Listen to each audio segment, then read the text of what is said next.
Hello students, welcome to answer here's. आज हम पढ़ने वाले हैं production possibility curve. Production possibility curve क्या होता है? एज वी नो दैट कि हम इकोनॉमिक्स में जानते हैं कि हमने इकोनॉमिक्स में पढ़ रखा है कि रिसोर्सेज जो होते हैं हमारे नेशन में, हर नेशन के, वो लिमिटेड होते हैं और हमारे जो वांट्स होते हैं वो अनलिमिटेड होते हैं। तो उसी लिमिटेड रिसोर्सेज से कैसे हम ऐसे दो दो गुड्स का प्रोडक्शन कर पाएँ जिससे कि हमारे रिसोर्सेज अच्छी तरीके से यूटिलाइज हो जाएँ और हम अपने अपने वांट्स को सेटिस्फाई कर पाएँ। यही पूरा कॉन्सेप्ट होता है प्रोडक्शन पॉसिबिलिटी कर्व्स। ठीक है, so what is production possibility curves? Production possibility curves को शॉर्ट फॉर्म में PPC भी कहते हैं। Production possibility curve is a graphical representation of possible combination of two goods. ठीक है, so what is production possibility curve? Production possibility curve is a graphical representation of possible combination of two goods. दो goods के एक ऐसा graphical representation होता है जो दो गुड्स के पॉसिबल कॉम्बिनेशन बताता है that can be produced with the given resource and technology. तो what is production possibility curve? Production possibility curve एक ग्राफिकल रिप्रेजेंटेशन है जो बताता है कि कैसे गिवन रिसोर्स और टेक्नोलॉजी से हम यूज़ करके दो गुड्स बना सके। इसको हम लोग ट्रांसफॉर्मेशन बाउंड्री भी कर्व भी बोलते हैं, ट्रांसफॉर्मेशन फ्रंटायर भी बोलते हैं, प्रोडक्शन पॉसिबिलिटी फ्रंटायर भी बोलते हैं एंड ट्रांसफॉर्मेशन कर्व भी बोलते हैं। नाउ हम प्रोडक्शन पॉसिबिलिटी कर्व का टेबल बनाना सीखेंगे। तो हमने जैसे कि जाना कि प्रोडक्शन पॉसिबिलिटी कर्व एक ग्राफिकल रिप्रेजेंटेशन है जो possible combination of two goods दिखाता है कि हम जो भी हमारे पास गिवन रिसोर्स है और टेक्नोलॉजी है उससे हम कैसे दो गुड्स बना सकते हैं। तो सपोज यहाँ पर हमारे पास पॉसिबिलिटीज़ है A B C D E F G होगा, EFG तक के। नाउ दो गुड्स होते हैं, एक हम बना रहे हैं गन, एक बना रहे हैं हम बटर, दोनों की यूनिट्स में है हमारे। तो फॉर एग्जांपल पहले हम लोग यहाँ पर बटर एक गुड्स की जो यूनिट लिखेंगे 0 से लेकर के 6 तक लिख देंगे। फिर इसका टोटल जो हो जाएगा, सम हो जाएगा 21 हो जाएगा। अब ये जो सम आएगा इसको हमको दूसरे गुड्स के फर्स्ट पॉसिबिलिटी में लिखना है। फिर ये 21 से 1 सब्ट्रैक्ट हुआ तो 20 आया, फिर 20 से 2 सब्ट्रैक्ट हुआ तो 18 आया, फिर सो ऑन ऐसे करके हमारा लास्ट इसका 0 होगा, इसका फर्स्ट 0 होगा। तो सबसे पहला प्रोसेस ये है, स्टेप ये है टेबल बनाने के लिए, आप कहीं लिख भी सकते हैं कि पहले आप एक गुड्स का जो है 0 से लेकर के 6 तक के नंबरिंग कीजिए, उसका जो टोटल लिखिए, फिर जो भी टोटल आया उसको यहाँ पर लिखो, फिर उसको एक एक सब्ट्रैक्ट करते जाओ, तब जा कर के आपका ये टेबल क्रिएट हो जाएगा। अब उसके बाद हमको लिखना है marginal opportunity cost. Marginal opportunity cost क्या होता है? हमको पता है सेक्रीफाइस और गेन, जो भी हमारा delta sacrifice, change in sacrifice upon में चेंज इन गेन जो होगा उससे हम लोग मार्जिनल अपॉर्चुनिटी कॉस्ट निकाल लेंगे। सो कैसे निकलेगा मार्जिनल अपॉर्चुनिटी कॉस्ट? ये वाला हमको पता चल रहा है, ये वाले में डेटा में क्या हो रहा है, हमारा गेन हो रहा है, और ये वाले में हमारा जो है वो सेक्रीफाइस होते जा रहा है। राइट, ये वाला गेन हो रहा है, ये वाला सेक्रीफाइस हो रहा है। तो सेक्रीफाइस वाला चेंज इन सेक्रीफाइस, 0 से 1 तक के सेक्रीफाइस होने में कितना चेंज हुआ? 1 का ही चेंज हुआ। और गेन भी कितने हुआ? गेन कितना हुआ? यहाँ 1 का हुआ और यहाँ सेक्रीफाइस भी 1 का हुआ। तो सेक्रीफाइस 1 यूनिट से हुआ, यहाँ पास गेन भी 1 यूनिट से हुआ। वैसे यहाँ पास कितने यूनिट से सेक्रीफाइस हो रहा है? यहाँ पास 2 यूनिट से सेक्रीफाइस हो रहा है और यहाँ गेन जो है वो 1 यूनिट से ही होते जा रहा है। वैसे ही यहाँ पास 3 यूनिट से सेक्रीफाइस हुआ, यहाँ पास 4 यूनिट से सेक्रीफाइस हुआ, यहाँ पास 5 यूनिट से सेक्रीफाइस हुआ और यहाँ पास 6 यूनिट से सेक्रीफाइस हुआ।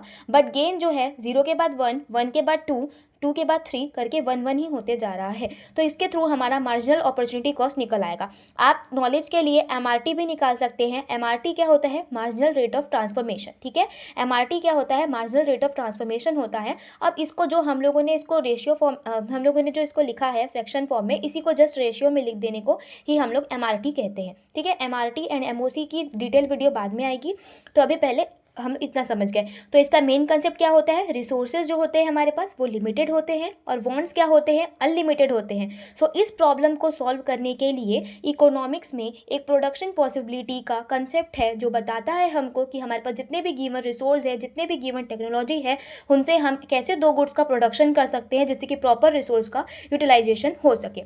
अब देखो यही चीज़ ग्राफ में भी आ गई है हमारे पास। हम लोगों ने जो भी हमारी गेनिंग यूनिट होगी उसको हम लोग एक्स एक्सिस पे दिखाएंगे। ऑब्वियसली ग्राफ का एक्स एक्सिस ये होता है और जितनी भी सेक्रीफाइसिंग यूनिट होंगी उनको हम लोग वाई एक्सिस पे दिखाएंगे। तो हम लोगों ने जनरली ग्राफ में कर दिया।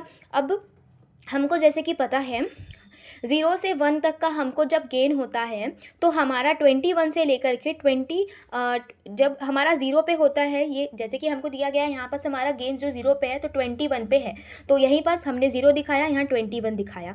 नाउ नेक्स्ट यहाँ 1 हुआ तो यहाँ पास क्या हुआ, 20 हुआ। ऐसे करके हमको ग्राफ बनाना है और ये कुछ इस तरीके से बन जाएगा। ये जो लेवल है ये फुल यूटिलाइजेशन ऑफ रिसोर्सेज है, मतलब ये जो इतना लाइन बना हुआ है यहाँ मतलब कि ये प्रूफ कर रहा है कि फुली यूटिलाइज हो गया है रिसोर्सेज। अगर यहाँ पास कोई पॉइंट आता तो ये अंडर यूटिलाइजेशन का पॉइंट होता, यानी कि रिसोर्सेज में हमसे कुछ कमी रह गई है, हमने रिसोर्सेज का अच्छे से यूटिलाइजेशन नहीं किया है। अगर इसके बाहर में आता तो ये तो एक अनएक्सपेक्टेड चीज़ है, अनअटेबल अनअचीवेबल पॉइंट है कि क्योंकि जितने आपके पास रिसोर्सेज हैं क्या आप उससे ज़्यादा प्रोडक्शन कर सकते हैं? कभी भी नहीं कर सकते।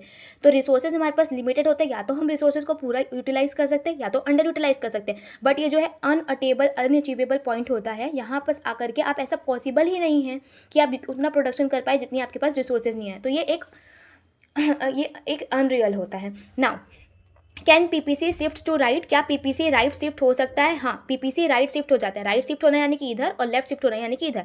Yes, if resources increase then PPC shift to right. अब इस कॉम्बिनेशन को अचीव करने के लिए हमको रिसोर्सेज को इंक्रीज करना पड़ेगा, तो पीपीसी शिफ्ट हो जाएगा राइट पे, लेकिन तब होगा जब आप रिसोर्सेज को बढ़ाएंगे तब होगा। क्या पीपीसी लेफ्ट शिफ्ट हो सकता है? Yes, PPC if resources decreases then PPC shift to left. अगर हम रिसोर्सेज कम कर देंगे तो पीपीसी जो है वो लेफ्ट में शिफ्ट भी हो जाएगा। तो आई होप ये कंसेप्ट आपको क्लियर हो गया होगा। नाउ स्टूडेंट्स, अब तक हम लोगों ने समझा कि प्रोडक्शन पॉसिबिलिटी कर्व होता क्या है, उसका ग्राफ कैसे बनता है, उसका टेबल कैसे बनता है। अब एग्जाम में आपको एक प्रेजेंटेशन के लिए लिखना पड़ेगा, तो जब भी आप एग्जाम में लिखेंगे सबसे पहले जो पहले का मैंने एक्सप्लेनेशन दिखाया वो आप लिखेंगे। उसके बाद आप उसमें क्या करेंगे, उसके बाद आप उसका टेबल बनाएंगे। टेबल बनाने के बाद नाउ आप उसका ग्राफ बनाएंगे। ग्राफ बनाने के बाद नीचे जा करके आप एक्सप्लेनेशन लिखेंगे, जैसे कि if the economy uses all its resources to produce only guns then maximum 21 units of guns and no butters can be produced. अगर इकोनॉमी हमने देखा जैसे कि सारे के सारे अगर एक ही गुड्स में रिसोर्स को यूज़ कर लें, एक ही गुड्स बनाने में सारे रिसोर्स को यूज़ कर ले, तो ऑब्वियस सी बात है उस गुड्स का मैक्सिमम यूनिट प्रोड्यूस हो जाएगा और सेकंड गुड्स का 0 यूनिट प्रोड्यूस हो जाएगा। फिर सेकंड लिखना है if all resource are used for butter. अगर हम लोग सारे के सारे रिसोर्स बटर के लिए यूज़ कर ले तो बटर के 6 यूनिट्स प्रोड्यूस हो सकते हैं और हमारा गन का 0 यूनिट प्रोड्यूस हो जाएगा। Now there are various possibilities with different combination of guns and butters in between. बहुत सारी वेरियस पॉसिबिलिटीज़ हम लोगों ने टेबल में देख ली, तो हम लोगों को बताया गया है when A B C D E F and G points are joint we get a curve. तो जब सारे के सारे पॉइंट जैसे कि हमारे ये ज्वाइन होंगे, हमको पता है जितने भी ज्वाइन होंगे तो हमको एक कर्व मिलेगा। इसको ही हम लोग प्रोडक्शन पॉसिबिलिटी कर्व के नाम से जानते हैं। ठीक है, we get a curve that is known as the production possibility frontier. अब एजी कर्व शो द, जो भी हमारा ये जो कर्व है जो the maximum limit of the production of the guns and butter, ये जो कर्व है वो ये बता रहा है कि जितना हमारे पास रिसोर्सेज है उतने में सिर्फ इतना ही यूनिट्स गन बन सकता है और इतना ही यूनिट जो है हमारा जो बटर बन सकता है। तो अब यहाँ पर ऑप्ट करना पड़ेगा गवर्नमेंट को, पीपल को जो प्रोडक्शन करते हैं उनको, कि क्या गुड्स बनाना, कितना सेटिस्फाई करने के लिए क्या गुड्स बनाना सही रहेगा। क्योंकि हमको अगर हम बनाए सिर्फ और सिर्फ बटर तो 6 यूनिट्स ऑफ बटर बन सकते हैं, और अगर हम गन्स बनाए तो 21 गन्स बन सकते हैं। सो ये हमें इस तरीके से इकोनॉमिक डिसीजन लेने में हेल्प करता है। आई होप आपको कंसेप्ट समझ आया होगा। वीडियो को लाइक कीजिएगा please. Thank you so much.